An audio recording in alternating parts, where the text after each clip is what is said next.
Welcome to The Explainer. Today, we're going to unpack the incredible wisdom from Swami Jagadatmananda's classic book, Learn to Live. We're looking for a real, practical prescription for finding some peace in this absolutely chaotic world we're all living in. So let's just dive right in. We're starting with a pretty stark diagnosis of what you could call a modern sickness. This old saying, quoted by the famous Dr. Charles Mayo, really gets to the heart of something so many of us feel, right? It's that silent internal fire of worry that just feels like it's burning us out from the inside, long before our time. All right, so how do we find the cure? Well, we have to understand the disease first. We're going to follow the Swami's path here, step by step. We'll start by looking at this modern age of anxiety, then dig into the mind's role in all of it, and then, this is the good part, we'll get to the solutions, unlocking our inner power, understanding karma, and walking the path of selfless love. Okay, so what is this sickness really? I mean, what are we trying to identify here? Well, it's that constant low-grade hum of stress that's become the background music to our lives, you know? And this is not just in your head. Our inner turmoil literally shows up in our bodies. As one doctor put it, the problem isn't what you're eating, it's what's eating you. That constant internal gnawing leads to very real physical sickness, which just goes to show how deeply our minds and bodies are connected. Now, this is where it gets really interesting, because this slide shows a fundamental mistake we all make. We chase what's on the left, that short-lived, selfish sense pleasure, that quick hit of excitement, and we call it happiness. But the Swami teaches that true lasting happiness is completely different. It's not something you go out and get, it's something that just wells up from inside you when you shift your focus from yourself to helping others. Okay, so that leads us right to the source of the problem, which thankfully is also the source of the solution, and that is our own mind. You know, this isn't some new age idea. We're talking ancient wisdom. Plato said this thousands of years ago, and it's a cornerstone of the Swami's philosophy. He taught that the origin of nearly half of all our diseases is in the psyche. You just can't treat the body's symptoms without dealing with the thoughts and emotions that are causing them in the first place. So here is the crucial point. All our suffering comes from a massive case of mistaken identity. We think we are our fleeting thoughts, our changing bodies, our fragile egos, what's called the lower self. But Vedanta teaches that our true self, the higher self, or Atman, is this deep well of peace and joy that exists beyond all that surface-level noise. Think of your mind like a factory. It is running 24/7. And you're the factory manager. You get to decide what it produces every single day. Is it going to be the poison of fear and hatred that makes you sick? Or is it going to be the life-giving ambrosia of courage and love that brings health? That choice, it's entirely ours.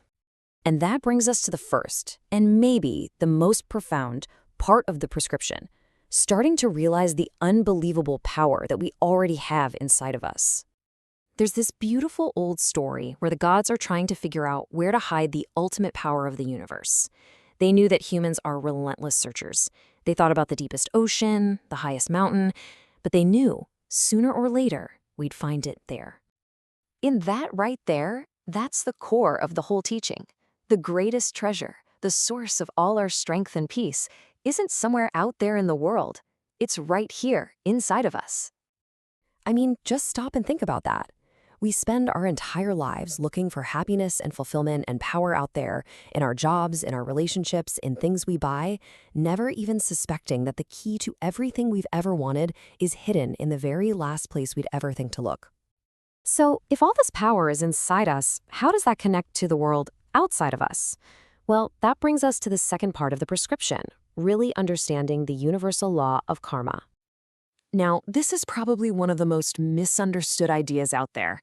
Karma is not about some cosmic judge keeping score. It's a neutral law, just like gravity. It simply means that your thoughts, your words, and your actions are all seeds, and they will, inevitably, produce a harvest that matches. It's not about fate, it's about empowerment. You are the architect of your own life. And the Swami explains that karma comes in different flavors. You've got boomerang karma, the direct, immediate results of your actions. You've got symbolic karma, where the results mirror the action itself. And this one is huge, errors of omission. That's the stuff that happens because you failed to do the good you could have done. All of it weaves together to create the reality you experience. So if karma is about cause and effect, and our actions are seeds, how do we consciously plant the best seeds possible to create a future filled with peace? The Swami gives us a very simple, very powerful answer. This is it. This is the ultimate test for any action, the touchstone that tells you its true worth.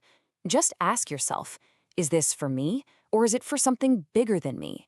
An action done from a pure, selfless heart, that is the most powerful seed you could ever possibly plant for your own peace and happiness. That's how you create good karma. There's this fantastic story that illustrates a vital lesson. A holy man tells a poisonous snake to stop hurting people. The snake agrees, but then people start tormenting it. The holy man comes back and says, "Look, I told you not to bite, but I didn't say you couldn't hiss." The lesson is clear. We can and we should protect ourselves from harm, but we don't have to let hatred and revenge poison our own hearts in the process. And for Swami Jagadatmananda, this was never just an abstract philosophy. He lived this stuff. For over 13 years, as the guiding spirit of the Ponnonpet Ashrama, he put these exact teachings of selfless service into practice every single day of his life. And just look at how this philosophy turned into concrete action.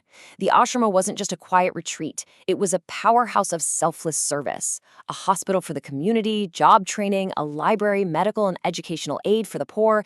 This is what it looks like when selfless love gets put to work. It creates real, powerful, positive change in the world. And that brings us to the final question, the one this entire explainer has been leading to. And it's not just a rhetorical question. The Swami's life, his teachings, they all point to this one incredible truth. There is a secret, miraculous power hidden inside of you right now. So the real question is, if you truly, deeply believed that, what would change for you? What would you do differently starting today?